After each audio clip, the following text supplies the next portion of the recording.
Hello everyone, welcome to English Shorthand classes. Exercise 4. Get ready for the dictation. Start.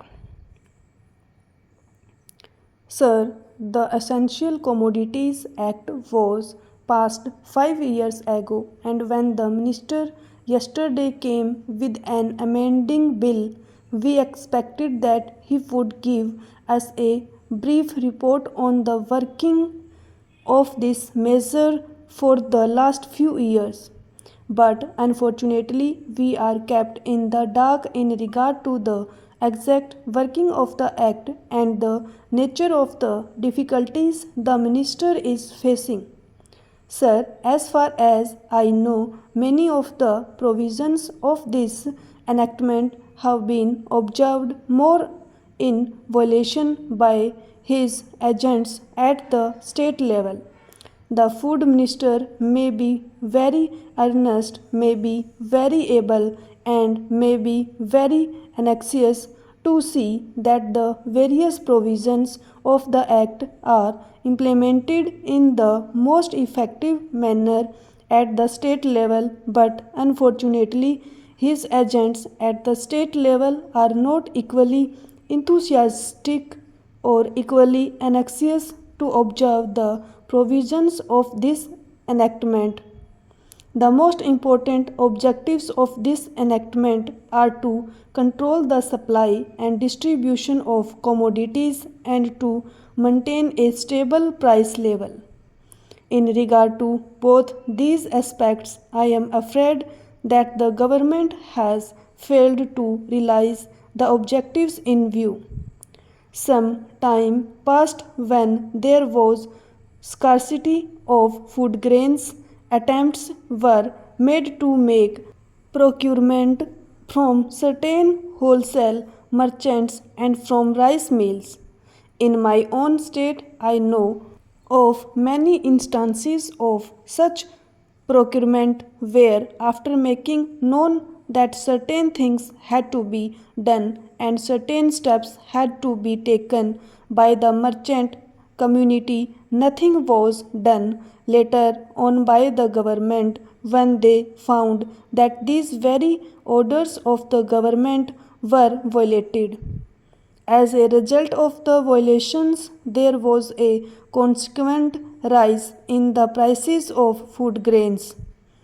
In respect of other commodities like iron and steel, paper, etc., we see a lot of speculative activities, but the provisions of the Act have not been brought to bear on them.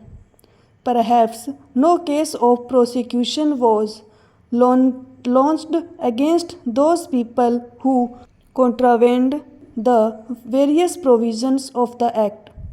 We are interested to know in how many cases the government have taken steps to prosecute individuals who have violated the various sections of the Act.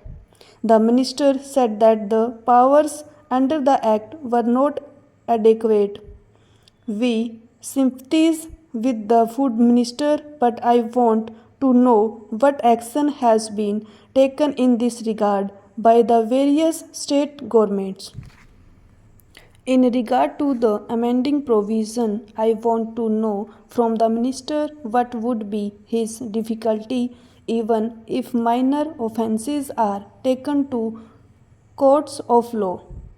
For instance, the Motor Vehicles Act deals with various offences, both major and minor, and various minor offences under the Act are taken to courts and people are prosecuted.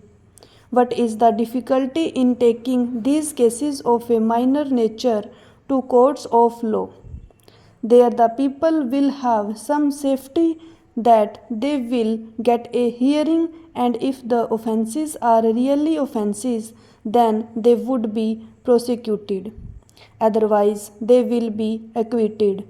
Here the minister says that there should be a security deposit. If there is a violation of a particular provision of the enactment, then the executive authority will have the power either to confiscate a part of the amount or the whole of the amount. We are clothing the executive authority with more powers. I do not grudge giving powers to the executive authority provided they are used properly and effectively and in a most fair manner. But unfortunately, there have been discriminations apart from the ineffectiveness of the various provisions. Wherever these provisions were used, there had been discriminatory use of these provisions against a few or in favor of a few. Normally, when officers are clothed with more powers, there is large scope for corruption. I feel that it would be desirable to avoid such malpractices, and it would be desirable, I think, that even for minor offences, the parties should have a chance to defend their actions. I do not think that this problem of dealing with minor offences will become complex or complicated in any way if we take them to courts of law. I want a reply from the minister in what way he is suffering from a handicap in dealing with minor offences or offences of a technical nature. The honorable member made the point that even if this thing was acceptable to the House, he did not know what amount would be demanded as security. So the minister should tell us what amount is normally expected from a licensee in all cases and what the offences are which are of a technical or minor nature which he has in view. We are not told which are major offences and which are minor offences. Clarifications on these points are necessary. I wish that the act which came into effect long ago was implemented properly. I know that the minister here is very earnest in implementing it, but his colleagues at the state level and at the central level are disappointing him.